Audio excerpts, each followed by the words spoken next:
everybody, CJ Brown here, and today's election day, so I hope if you're watching this today that you're going to get out to vote if you haven't already, and if you're watching this later than today, that I hope you did get out to vote and that you're at least satisfied with the results. But I'm sure half of you are and half aren't.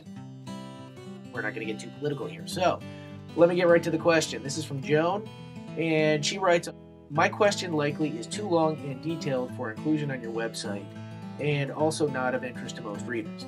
Well, I doubt that it's not of interest to most readers. However, it is pretty darn long. I'm going to put it on the website, but if you're watching this on YouTube, sorry, I'm not going to be able to read the whole thing. However, on the website, just look right up there. That's where the question is. Now, what's going on here is Joan had a problem where the lawn browned out and thinned out toward the end of the summer, and she suspected it could have been grubs, but looking around for grubs, she couldn't quite find any evidence of it.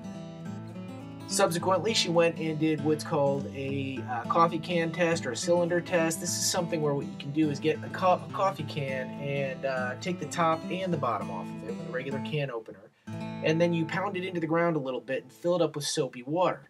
And what happens is if you have an insect infestation, then the main culprit, along with a bunch of other ones, are going to float to the surface of this soapy water. The soap is a real irritant and kind of gets them to let go of whatever they're on, and they float up to the surface. Then you can see right there what's causing this problem. What happened was, in Joan's case, a sort of like a wormy, caterpillar-y type of thing floated up, and she didn't know what it was and wasn't able to find out on the internet an exact match for it. Here's the thing. I don't think that the single caterpillar or whatever it was is really what's causing the serious problems with the lawn. It sounds like something that grubs could have been causing, but grubs are pretty easy to find if you know what you're looking for. So if Joan couldn't find any grubs, then, that probably wasn't the main cause of the problem. What I would say is this is just a great reminder that there's a lot of different issues that can really affect your lawn, and it's important to really try to get a proper grasp on what it actually is causing a problem before you run out and get chemicals and dump them on the lawn. Now, thankfully, Joan didn't do that. She didn't treat for something she wasn't 100% sure of, and so Joan, very good. You did the right thing.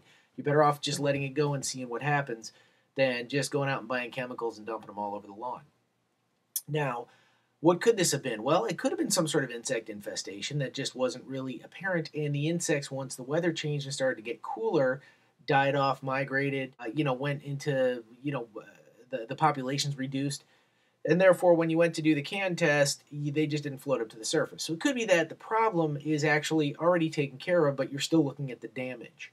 It could have been a disease caused by fungus. There's a huge number of those that can affect the lawn on a regular basis.